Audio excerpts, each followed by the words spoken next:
Hi, everyone on Zoom. Thanks so much for being here. We're going to give everyone just 1 minute to get settled on Zoom.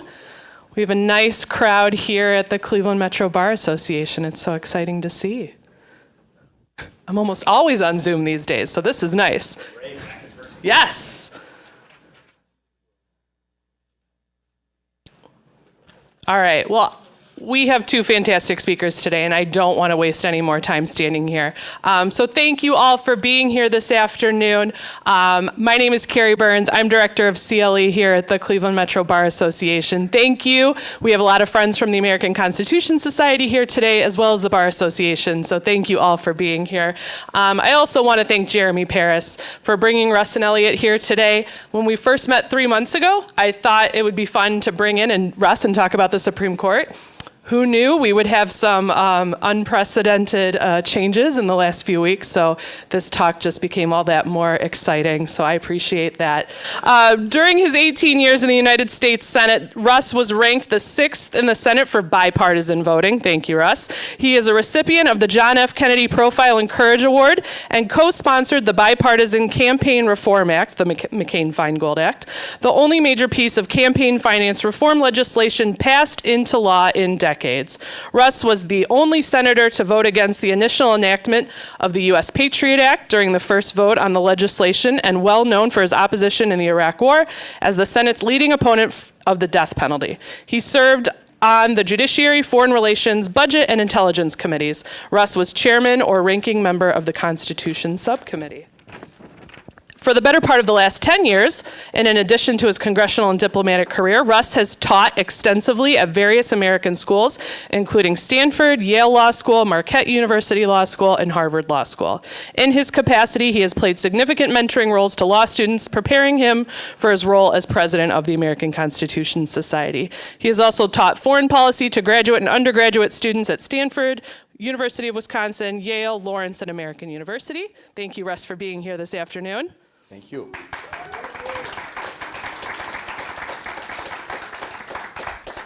And our moderator today is Elliott Williams. Elliott is a principal in the Raben Group's government affairs practice.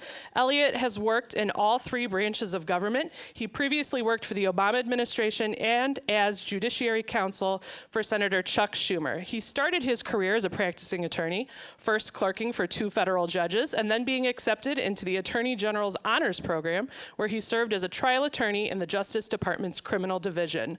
Elliott is a CNN legal analyst and regular Sirius XM guest host. He is a frequent media commentator, having appeared on NPR nationally and regionally, and has written for The Washington Post, USA Today, and CNN.com. Elliott was recognized in 2015 as one of DC's rising stars by the National Law Journal and sits on the board of the Constitutional Accountability Center. So again, thank you, Elliott, for being here this afternoon. Why am I clapping? That was awkward. I'm going to get off the stage now and let these two gentlemen talk, but we will be taking questions at the end. So please, on Zoom, in person, hold your questions till the end and we'll get to them. Thank you. Okay, good to be here. Having met a bunch of folks here and talking to you for the last couple of days, I don't know if people can understand my non-Midwestern accent. I think I'm the only person here who speaks in a harsh, coarse New Jersey brogue. Keep working on it. Keep working on it. Is that what I need to do? Yeah, you keep getting there. Okay, nice. Okay, so we were just gonna have a nice, happy talk when we planned this months ago, and then the world ended up at war, and the Supreme Court ended up literally, whatever. So much to talk about today, and I think it's best for you and me to talk, about 3 big topics. One, the court as an institution, right?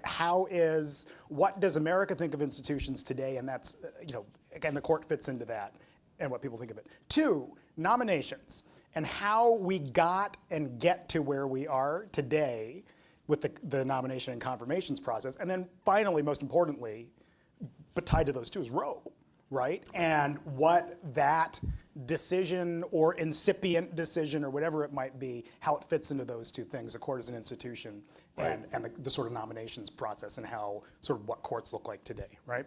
So, big picture, having been a senator, having been on the committee and so on, and a civic-minded individual, tell me about the state of the Supreme Court today as an institution in American life?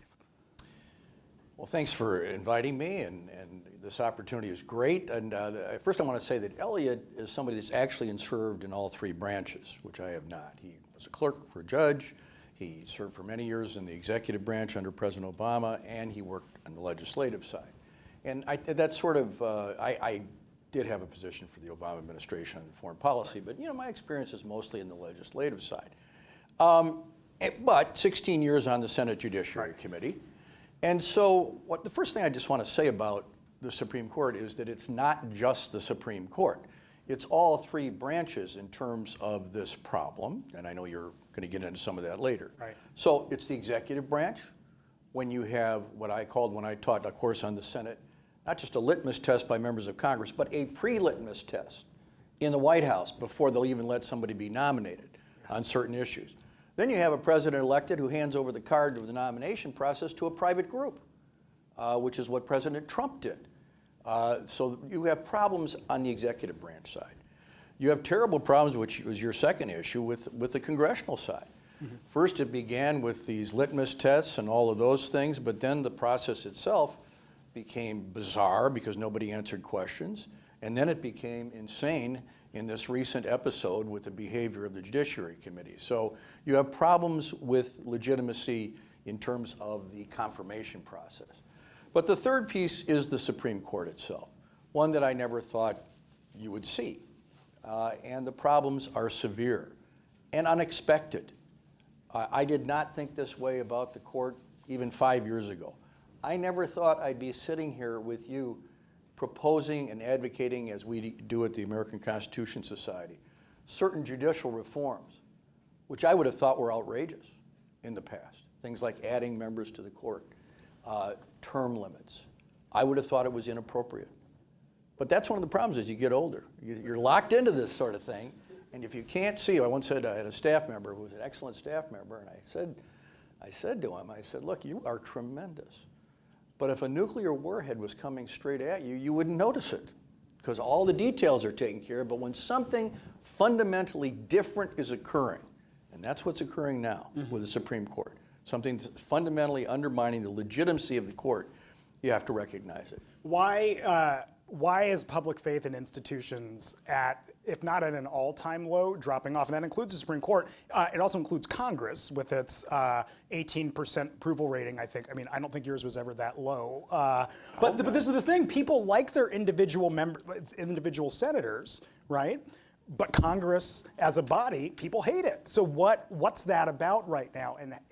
And how does that tie into how people see the court? Well, I think it's long been, people haven't been real happy with Congress. Sort of beating up on politicians is always a pretty good thing. But when I started teaching my course on the U.S. Senate early in like 2011, I started the course on the first day with a poll about the reputation of Congress. And, it was like 7%. And things, like the bubonic plague was more popular. Cockroaches. Yeah. No, people have a higher view, I think, than colonoscopies were slightly less, various forms of vermin. So, that was a good lighthearted way to sort of start it off. But, that's kind of old news, and that's the way it's been. It's probably going to be that way for just about ever, because that's how you get elected to office, is you say, those guys, they're doing all this stuff. I did a little bit of it, because at the time, Congress had voted itself a very large pay raise, and I said I would never take a pay raise without intervening election. So, I'm not pure on this thing. So I want to distinguish that from the crisis in the reputation of the presidency and the crisis in the reputation of the Supreme Court. I think many of us know that the crisis of the presidency to some extent may have begun with the shock of the Nixon administration. I think people, if you had told any of us that a president would be essentially impeached and removed from office in the 20th century, we would have been shocked. So that was the beginning, and then of course the idea that elections can be challenged and disputed, and if you lose and the other guy gets in, you start to impeach him right away. This has caused the presidency itself to be a problem. But what I will say though is that this I think it's a little bit of a red herring that if a guy loses, the other side's going to impeach him again. for this reason, Barack Obama and George W. Bush both faced very vicious opposition, right? But never really faced serious calls for impeachment. Now, there people might have grumbled about it, but it wasn't a thing. Something clearly happened in the last 4 years that normalized this idea that institutions don't matter. Now, sort of the former president in the room sitting on the table, might be, Donald Trump. But whether it's Trump or something else, something has happened, right? And I'd be really curious to hear what you think that might be. Well, I think it is the continuous coarsening of American politics that is very much a part of this. Right. And if one side uses the impeachment, this is one of the reasons I also think the case wasn't made against President Clinton, but I was in the room for that. I was very worried about this becoming a regular mechanism of politics. Mm-hmm.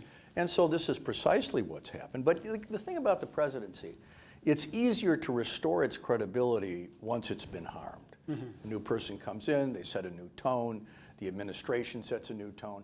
The Supreme Court, I think, is different because once it loses its legitimacy, once people go, well, wait a minute, who elected these guys? Yeah. And they don't get to elect somebody else the next time as they just did. That is a crisis that threatens the guardrails of our democracy, threatens our rights, and threatens our entire system of government. So that, to me, that institutional thing is recent and is much more serious in some ways. So two different questions about the court on that very point. One, first, we've seen an increasing trend in the predictability of judges, maybe not necessarily partisan bent, but ideological bent based on the president that appointed them. And look at the current Supreme Court. I'm not saying anything out of turn here, but you got 6 Republicans and 3 Democrats, and who vote on politically hot matters with some degree of predictability, right? Is that part of what hurts the public's confidence in the court? This idea that the court existed outside of politics, but look, now if somebody's put on, but what happened there, what caused it, and is it actually affecting what people think?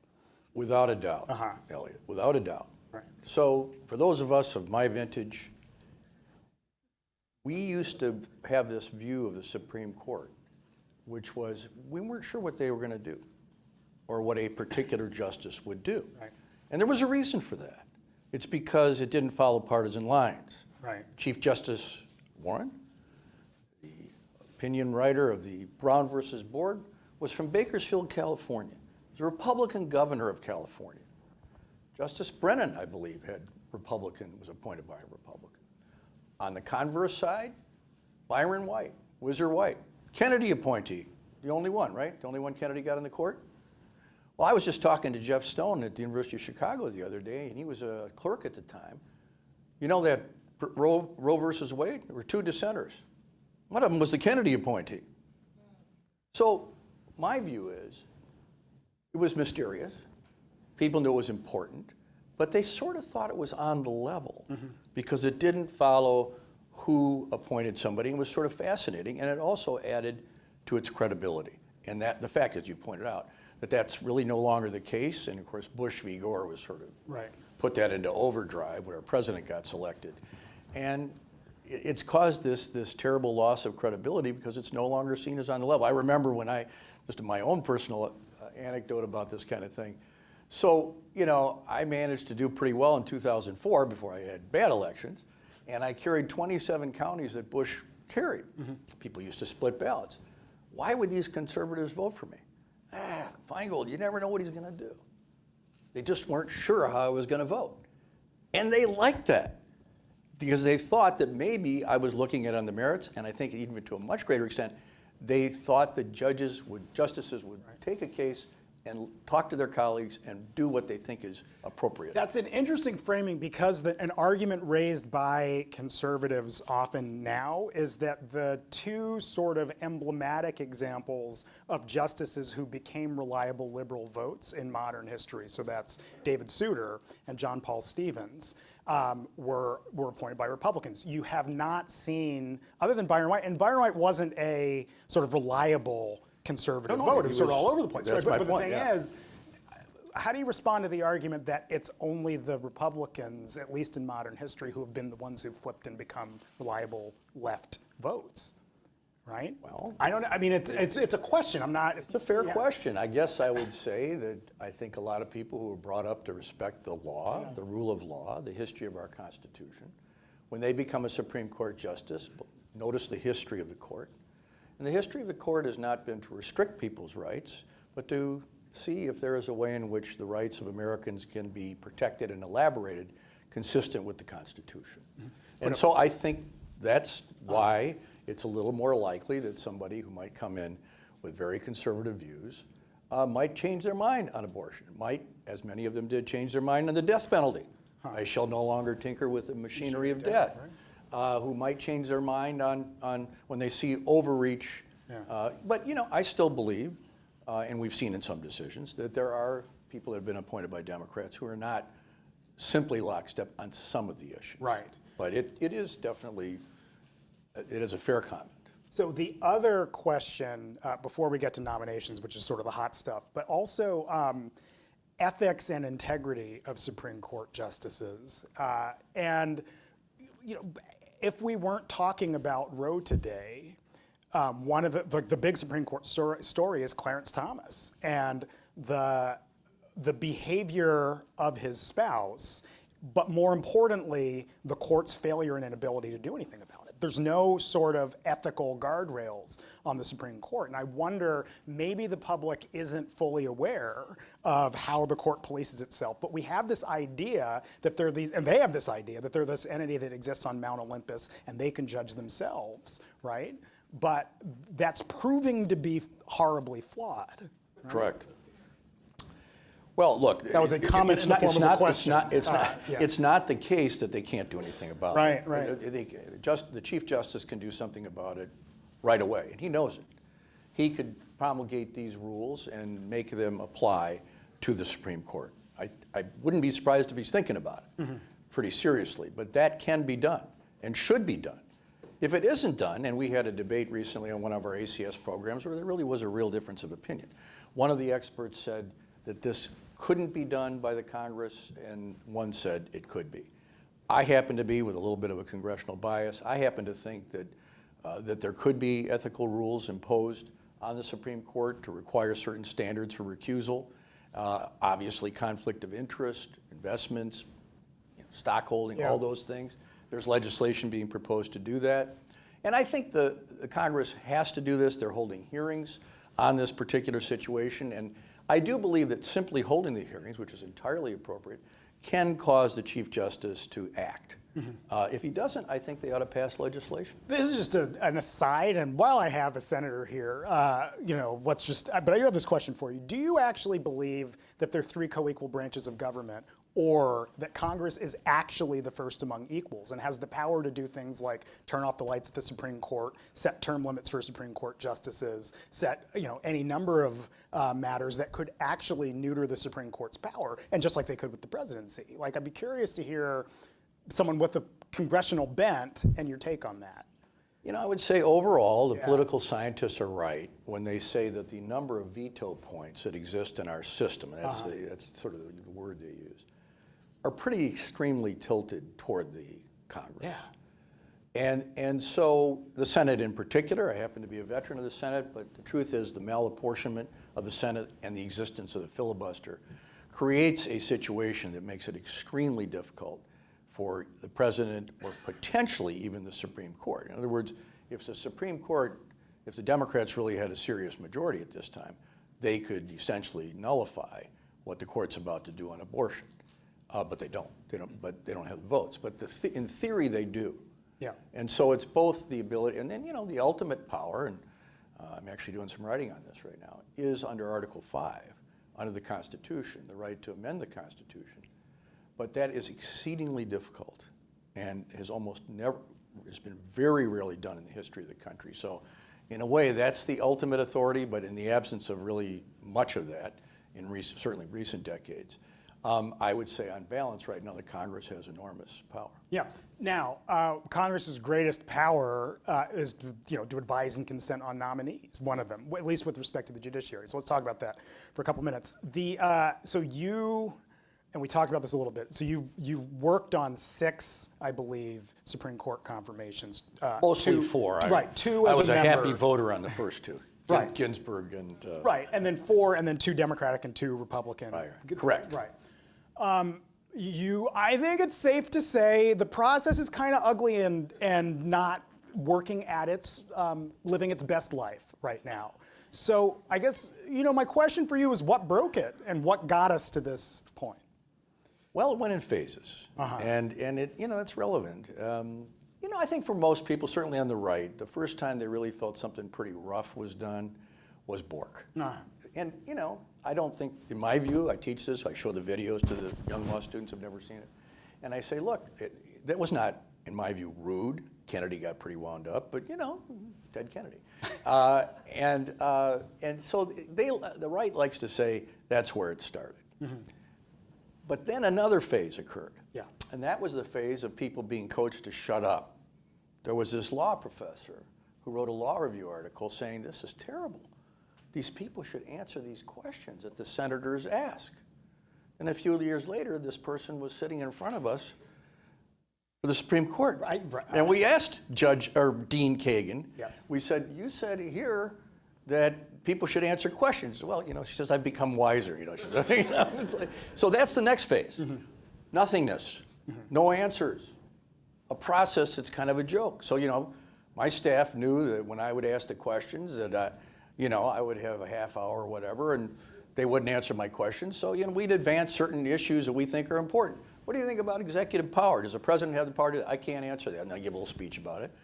So there was an opportunity on national TV to do that. But people noticed it was kind of a phony process. Yes. Okay.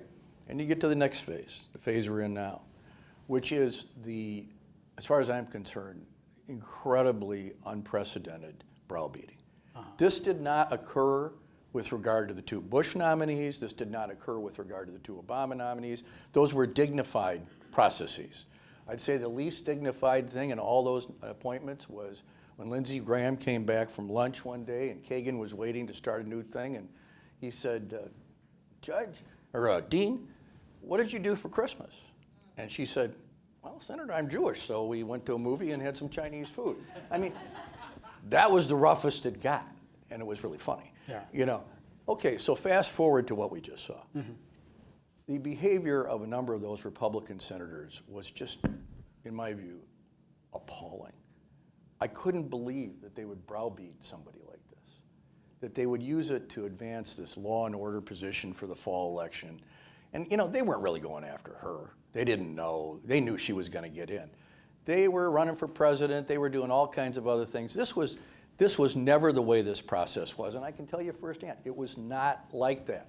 This is something new, different, and really awful. Okay, a lot of questions about all that. What's just a quick follow-up on Bork, right? There's sort of a point-counterpoint on Bork. On the one hand, this was the point, I think, and correct me if you disagree, at which politics came in a really explicit way, right?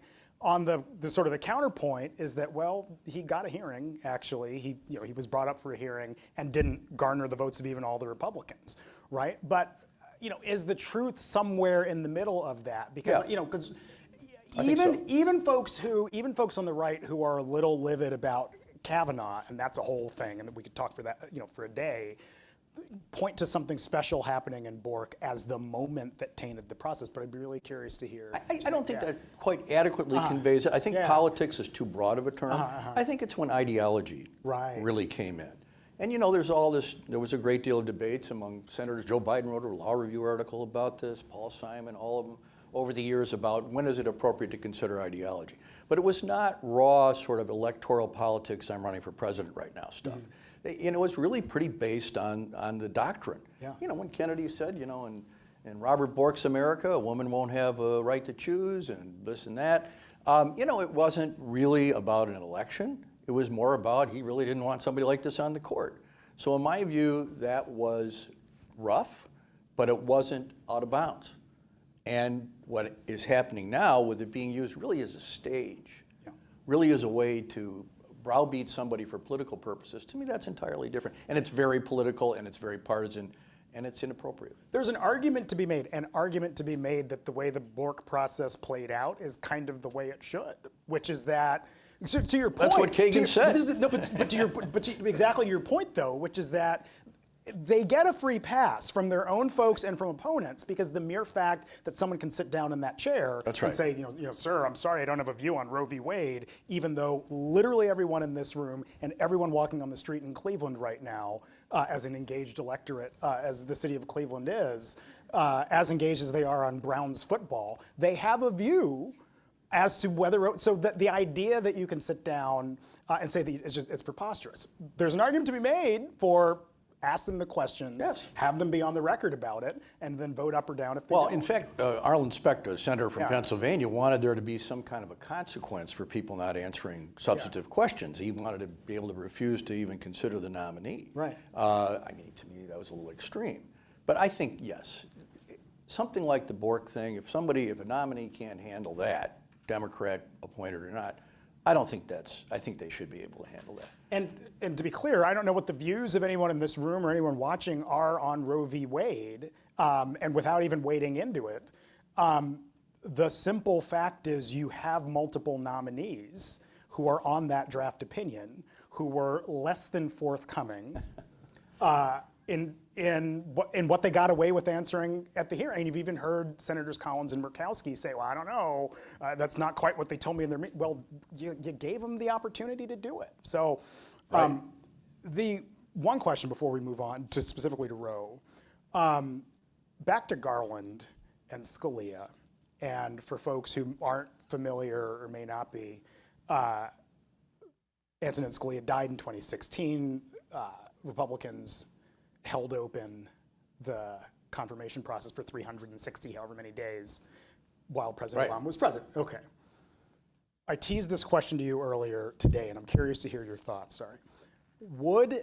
Had the parties been switched, would or could you have expected Democrats to have behaved the same way that Mitch McConnell did? Why or why not? I don't believe so. Right. I really don't believe so. And why? I had served with many of these people because it was so outrageously out of the norms of the Senate that I had witnessed on a bipartisan basis just years before. The idea that you could wait almost a whole year and not even let somebody be considered was such an extreme aberration in American history. The longest that had ever gone in American history before was, I think, like 128 days for Justice Brandeis. Mm-hmm. And so this was theft. And look, I didn't use that word lightly at first. They stole 2 seats. That's why I'm sitting here saying I never thought I'd be saying these things.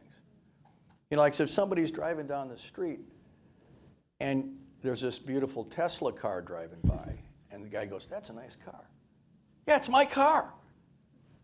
You stole my car. Yeah, but it's a nice car. You left your keys in it. Yeah, true. It's not theft, technically. But this is what happened here. Out of the norm of the Senate forever, basically, they did 2 things. One is they denied a duly elected president of the United States his right to have seriously considered a nominee.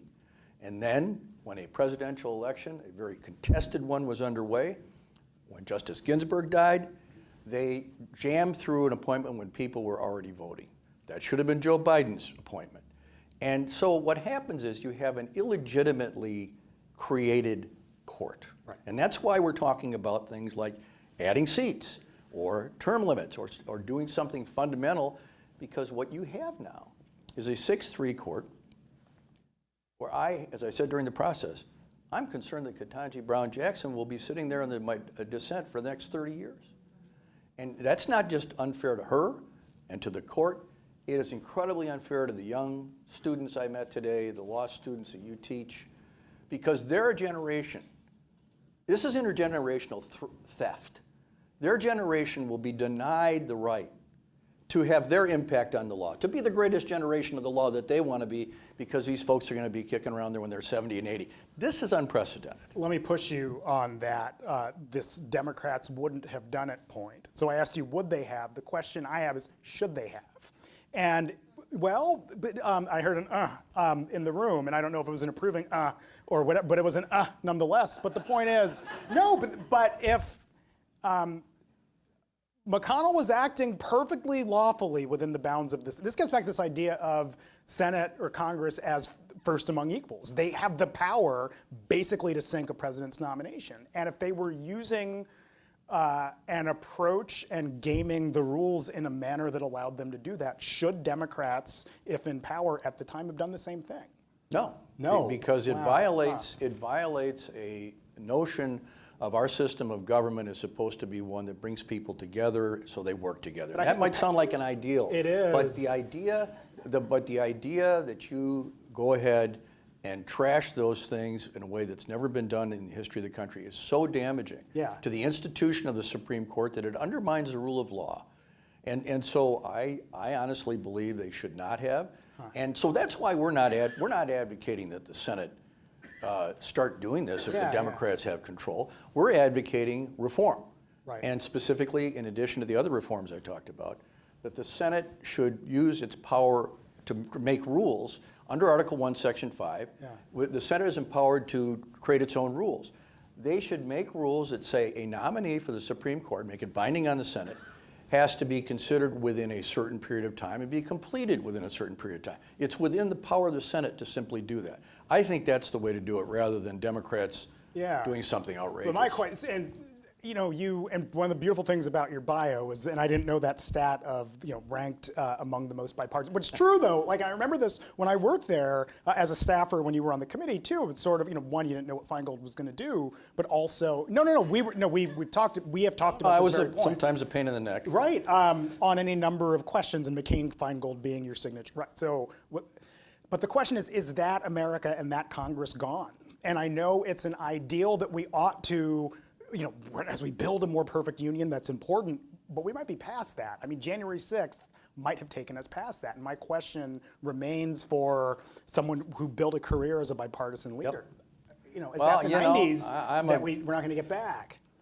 Elliot, I'm a glass half full guy, but it's awfully difficult. I'm a catastrophist, Russ. Yeah, well, good. Well, I'm losing my glass half full thing, and I'm moving toward yours. But your bottle's fully full. So that's a good thing. So, I'm very worried we can't get back to that. Look, when I was on the Judiciary Committee, I caught hell from progressives for two votes.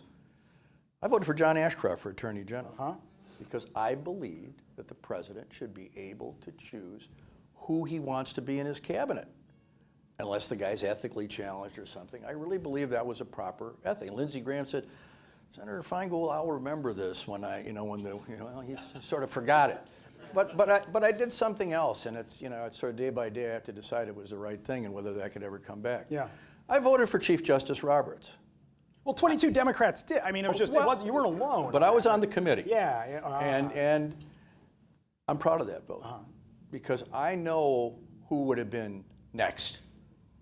It wouldn't have been somebody who would do what he's doing now. It wouldn't have been somebody who made sure the Affordable Care Act. And I'm so mad at him for what he does in voting rights, it's almost impossible for me to say these words.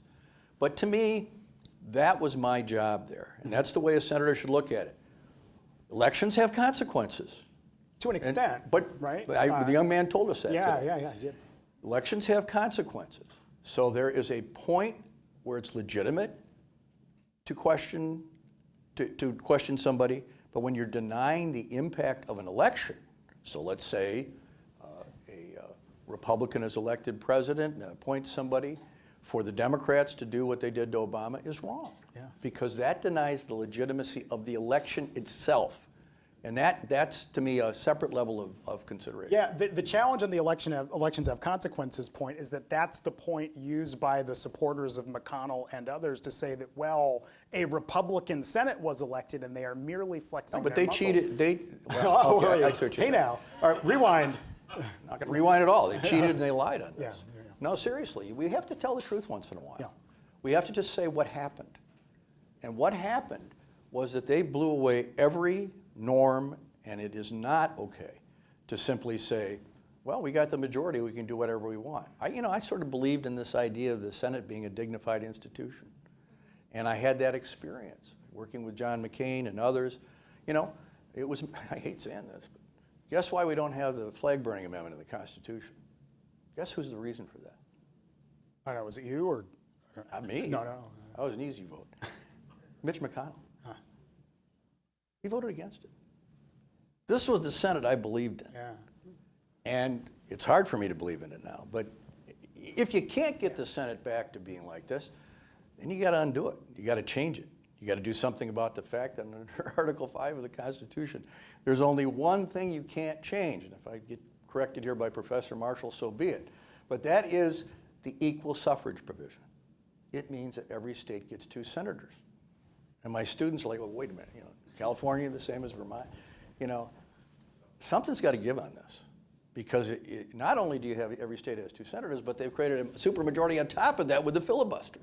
And so if this is the way the Senate will conduct itself, not as a dignified body that respects the outcome of elections, but exploits it, then something's going to have to be done to change the Senate. And there's a raft of issues that are different today, obvious ones, than they might have been in 1789. And not even to get into politics, literally people's life expectancy, white man, was 41 years old at the time. The idea that you would be expecting people to serve for life, it's a totally different calculus in the modern. Well, this whole term limit thing is something I know you've talked about it. I'm more driven by that, by ridiculousness of Justice Ginsburg having to hang on, in terrible health.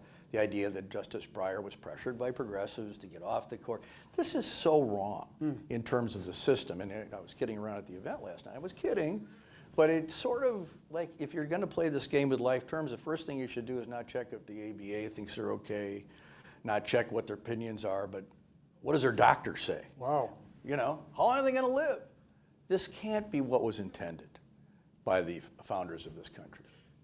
It's funny, back to that point you made about Chief Justice Roberts, and we senators or you had a thought as to what might have come had he not been confirmed. If you believe the articles about the behind the scenes at the time, we know, and it was Justice Alito who there was a whole. That is my point. But I mean, I'm not making anything up here. Which is he was right after. There was a back and forth about, and Alito apparently remains surly about the fact that he didn't get the golden ticket the first time around, which is an excellent segue into we're now a week in.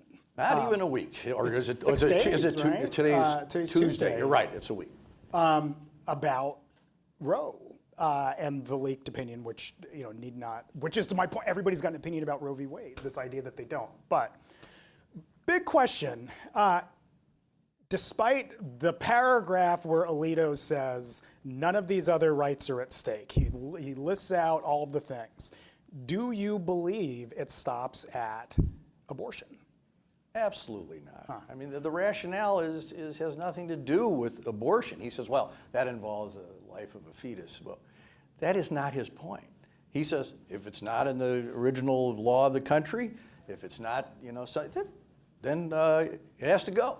The court can't make this up. It undermines, obviously, Griswold, Loving, Lawrence versus Texas. It undermines all of these cases unless they're not going to follow the logic. And why wouldn't they follow the logic of it? They don't like those decisions. They're going to have political pressure. And I heard the governor of Mississippi yesterday talking about how he's going to take care of these young women that are going to have these children. And he said, is this going to go to these other things? And it's like, obviously it's going to go to these other things. And if the justices, I think, unfortunately, this majority will be very willing to do it. There's just no logic to his idea that it stops with the abortion issue. It was page 31 of the opinion. It is a remarkable paragraph where, and it's very Tucker Carlsonian in its framing of, I'm just asking questions, I'm just putting questions out there, but there happens to be the right to marry people who are another race, and there just happens to be this contraception thing, and there just happens to be this forced sterile. I'm just putting it out there, but we're not going to change that. Just saying that those are other rights that are in the Supreme Courts. It is really remarkable that it's almost like a Rorschach test, the ink blots, where you can see what you want to see in that. There's the one sentence that says that we're not touching it, but he literally lists off for a page every one of those. Anyway, Right. Again, that's it. But that's the page that struck me more than anything It's else. terrible, and this strikes me at two levels. First of all, there's no way I believe that it's going to stay at that. But the other thing that bothers me is, what do you mean it's only going to be abortion? It's like, this is cataclysmic. And there's a tendency here to say, well, they're going to do these other things, which is legitimate. But what they're doing on that point alone is so extreme and horrible for the women of this country that it's a tricky thing to deal with. But no, of course, I don't believe they're going to stop with that. It'll already be terrible. This is a legal talk. It's a bar association. I want to ask you a political question on it, though. And with respect to this 50-year quest with respect to abortion, which, again, look at folks' words, senators themselves. Senator Lankford from Oklahoma was just on the record about it in the last day. But are conservatives the dog that caught the bus now? That this thing that they had animated around for a half century is now theirs, and that they sort of become a wayward force in American, or not? Or does it go other places from here? I'd be curious to hear your... Yeah, I think so. I mean, our expression in Janesville, Wisconsin was the dog that caught the car, but I think it's more accurate to talk about the bus. Why is that? Is it just because it was like a reasonable size? No, this is the bus. Public transport? This is the bus. It's huge. Right. No, I'm thinking about this as being such a good. The idea of this dog catching the bus is what I think they've done. The only problem I have with being sure that it will move in that direction is I've watched the American public in recent years just ignore the most unbelievable things, particularly the conduct of a certain candidate for president in the most demeaning stuff that people were willing to overlook for the goal of dominating the rights of women and others in this country. So, I don't know. I mean, this state's going to have a big part of the answer. You've got a critical Senate race here. You've got many other critical races. You've got a Supreme Court here, as I understand it, that is sensitive to reapportionment issues, is not locked into a partisan view on it. But I am too late in life to be thinking that, oh, this is just going to, they're going to rue the day. We thought that the blocking of the Obama nominee, Merrick Garland, would blow up in their face. It was the complete opposite. So I'm hoping, but I'm not sure. It's a reality that, and frankly, anybody who's dealt with a tragedy can understand this. Bad things happen, and I think many people just perhaps got complacent, which is the next question I have for you, before we open it up to the room. As someone who has worked on courts and judicial nominations issues and so on for close to a half century, right? Has the left, the political left, prioritized judicial nominations to the same extent that the right did? Why not? And is this the thing that, right? I mean, we don't know because it hasn't happened yet. But it's certainly historic. Why not? Why not? What's it been about? Well, that's what I talked about earlier. Yeah. We believed that the court was on the level. We believed that judges were on the level. Yeah. We continued to believe that even through the George Bush nominees, even though obviously we weren't happy with the way he became president and we weren't happy with the people he nominated, there was still this belief that it was a legitimate process. So unfortunately, the left and Democrats in general were very late to the table in realizing what the Federalist Society, what the Republicans were doing, and how focused they were on changing the Supreme Court in this extreme and partisan way. So it took a very long time, and I think it was the 2016 election that finally got a lot of progressives to realize that this has to change. So I was asked by a reporter whether the progressives and Democrats have been chumps on this. And I said, yes, but the era of chumpness is over. And I don't even know if there's such a thing as chumpness. But it's actually chumpitude would be the proper chumpitude, thank you. grammatical. Yeah. See, that's that East Coast thing. It's the East Coast, right? Yeah, right. Anyway, so yeah, it's true. But I want to say something positive here because I'm very proud of the work we've done at the American Constitution Society and the Biden administration. You've got 60 new confirmed judges. A majority of them are women. A majority of them are diverse. Personally, a very large percentage of them are professionally diverse, public defenders, people that have worked for unions, people that have worked on civil rights issues. So in fact, and this is really quite something. President Biden's got a few things on his plate. He has made this a major priority. Chuck Schumer has made this a major priority. Dick Durbin has made this a major priority. And, it's kind of not surprising because when I used to be on the Judiciary Committee, there's Biden, there's Schumer, there's Durbin. They were all there. They get it. So what I'm thrilled about, what our organization is thrilled about, now, it might not continue, but the other upbeat thing is this. Let's say the Democrats lose the House. If the Democrats don't lose the Senate, this process can continue. It's unabated because you have the president, you have the Senate. It doesn't stop at all. So the stakes with regard to the year of Chumpness being over is based in part on the elections. But I do feel we have the mechanism, the network, and the effort nationally to turn it around. I'm hoping before long there's going to be 100 new lifetime appointments by people that were very different with regard to this. But the converse question is, it's a reality and a possibility that may not work out. And That's right. What are Democrats prepared to do if, in fact, you end up, because look, we talked about Merrick Garland as this moment. But what people forget is that that was also in the midst of 2 years of not confirming virtually any Obama nominees and only confirming 2 circuit court nominees. You're going to get that again, right? So the question is, what level of hardball are Democrats, A, willing to play, and B, should play? Again, it's a half question, half comment. But I give a similar answer I gave before, which is the Democratic Senate you're talking about? If you end up with a Republican Senate, they are not going to confirm anybody. I mean, that will obviously be a crisis. Right. And they can't do anything anyway. I mean, what would you do? I don't know. I mean, there's nothing. I mean, other than. I'm just asking questions. I'm just. Right. But I mean, it's an interesting question with the Democrat. Let's say we have a Republican president, and then a Democratic Senate. That's where this changing of the rule in an objective way that says, look, on the first day of the Congress, we're going to put this rule in place. So when President X, the Republican president, sends a nominee down, there's an orderly process. Right. So that's what I would recommend in that circumstance. Got it.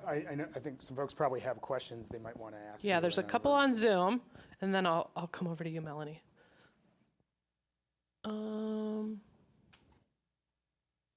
You know what? These are just well wishes and saying this is a really good program. So thank you. All for that. Go Badgers! Yes. By the way, I had a painful evening here in Cleveland. I'm a White Sox fan. It's not pretty.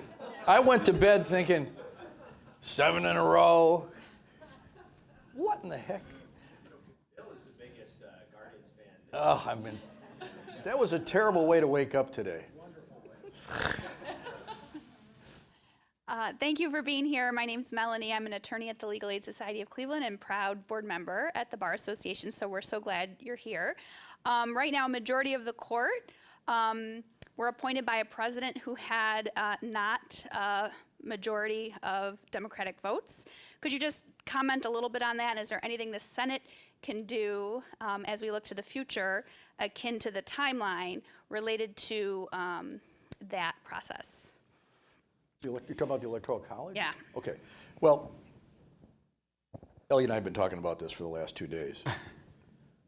The course of history of United States history has been grossly altered during my lifetime when 2 different presidents were elected who did not get a majority of the votes of the American people. Just think about how different the world would be if Bush hadn't got elected and Trump hadn't got elected. It's all based on this insanely archaic mechanism. Now, when I was a teenager and doing debate, I had to do a paper, and I wrote this paper about this goofy thing, once again, like impeachment, this goofy thing that happened in 1876. Wow, there was an election where, the guy that didn't win the most votes became president. And I concluded that could never happen again. So it is just jarring to realize, and this is what Article 5 is there for, to get 2/3 of both houses to get rid of the Electoral College. Obviously not easy to do, but everybody should remember how close we came to getting it done. Birch Bayh, great senator from Indiana, Midwesterner. He was the chairman, like I was years later, of this Constitution Subcommittee.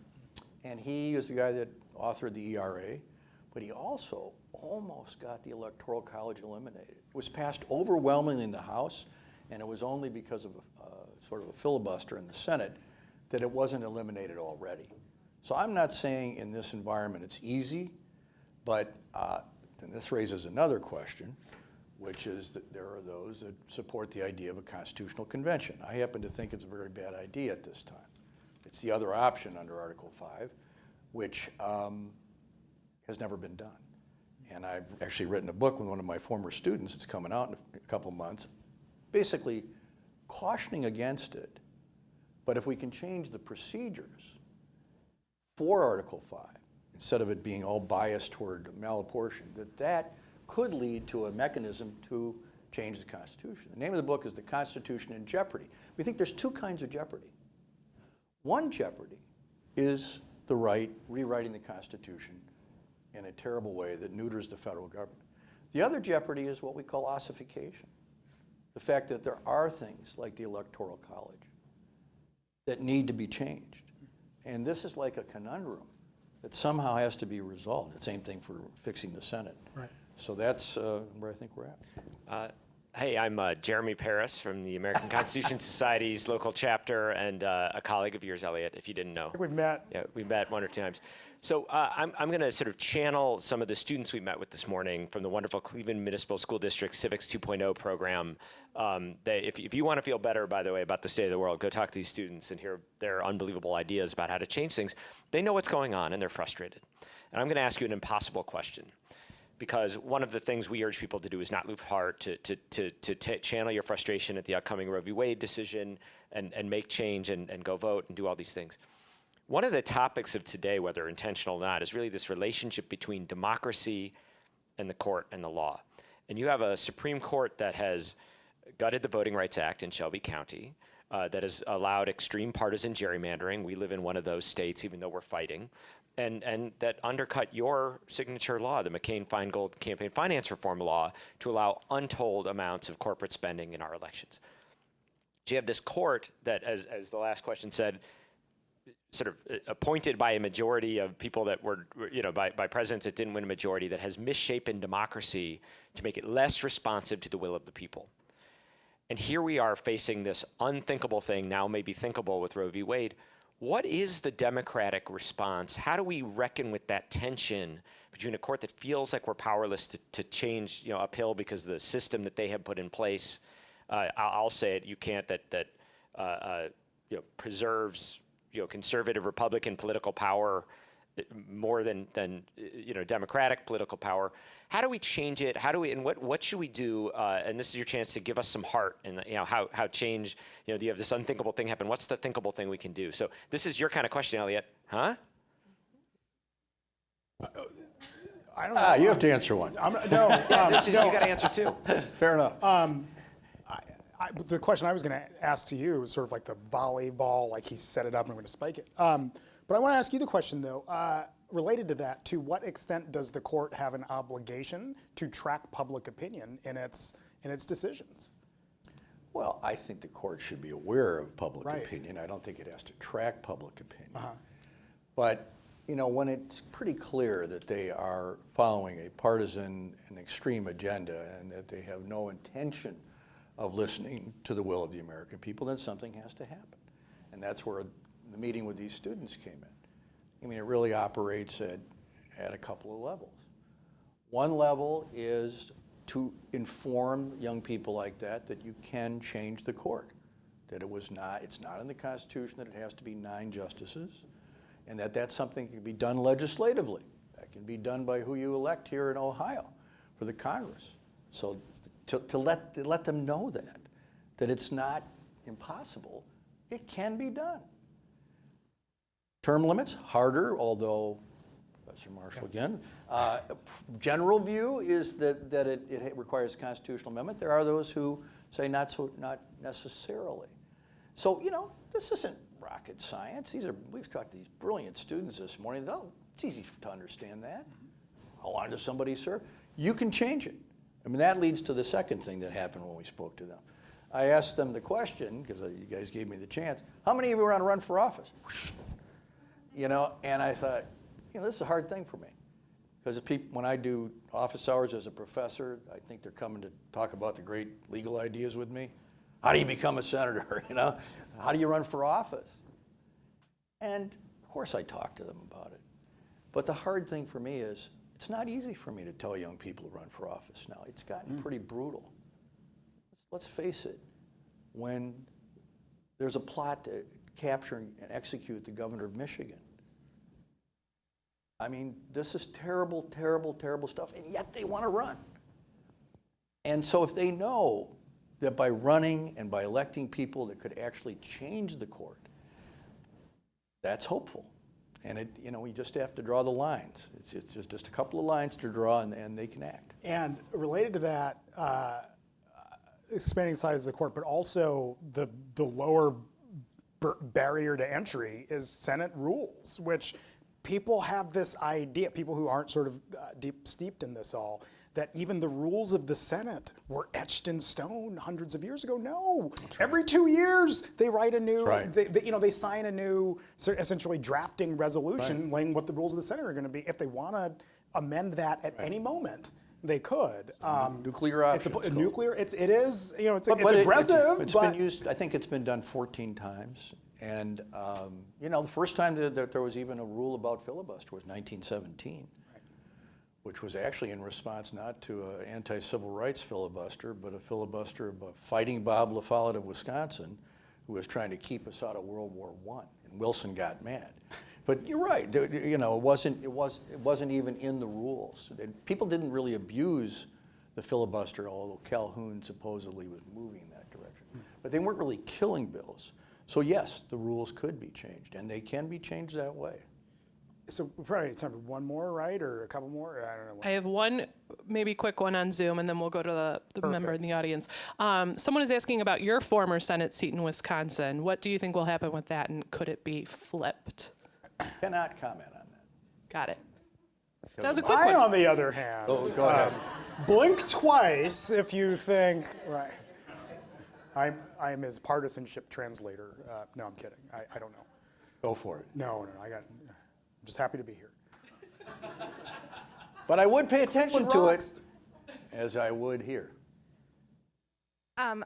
First of all, I was very disappointed to find out that you are a White Sox fan, and I would like to encourage you as a fellow Wisconsinite to switch your loyalties to the Guardians, because we have an excellent player by the name of Owen Miller, who is from Mequon. Wow, well, that's somewhat appealing. So that's my pitch for you on that I one. used to go to bed as a little kid crying because of Rocky Colavito. Okay? Send me to bed crying. This got But real. this is a new era. This goes back a long way. This is a new era. So my question to you is, since there's lots of ideas about them, the administration expanding the Supreme Court or making that attempt to get more justices on, what would that really look like? And is it a smart move given the current political atmosphere and the amount of time that Biden has left in office, or could it blow up in the Democrats' face? I mean, I'd be less than honest if I told you that it would be easy to get the votes to pass this bill, and it'd be easy in the House, I think, but in the Senate, probably not even a majority at this point. But there's much more talk about it at this point. The way it would look like, it would just be a piece of legislation. One thing that I've thought could be a compromise on this, and again, if the professor thinks this is wrong, but the way I look at it is you could create 2 temporary Supreme Court seats for 18 years, and here's how. You create a seat, you know what sunsetting is in legislation, where the seat sunsets after 18 years. You're not taking the judge off. You create a seat, and the person's confirmed, and they serve for 18 years, but then the seat's gone, so they're gone. Yeah. I think you could do that and as a peace offering. In other words, look, we're not going to try to put somebody on for 50 years.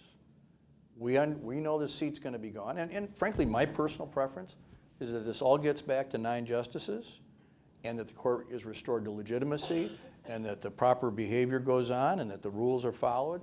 I think that would be the best thing for this country.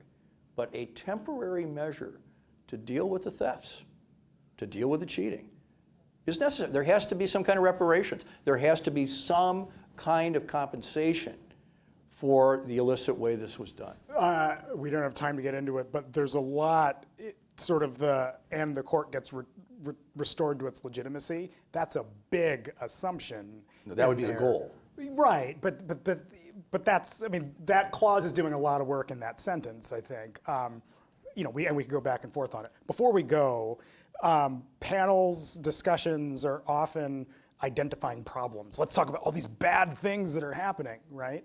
And not action. And I'd be curious to hear your thoughts, even to a not like-minded audience, but the takeaway for where people go and what they can do on these issues, right? Rather than, we focused a lot on things that are wrong, but I'd love to hear action from you. Well, I would hope when people vote, they're thinking about the fact that the Supreme Court, as it's currently constituted, is going to have a stranglehold on their futures and on their rights, and that needs to be uppermost in their minds. And I've just outlined some of the things specifically that they could advocate. So when you see a candidate for Congress or for the U.S. Senate, say, will you support adding seats?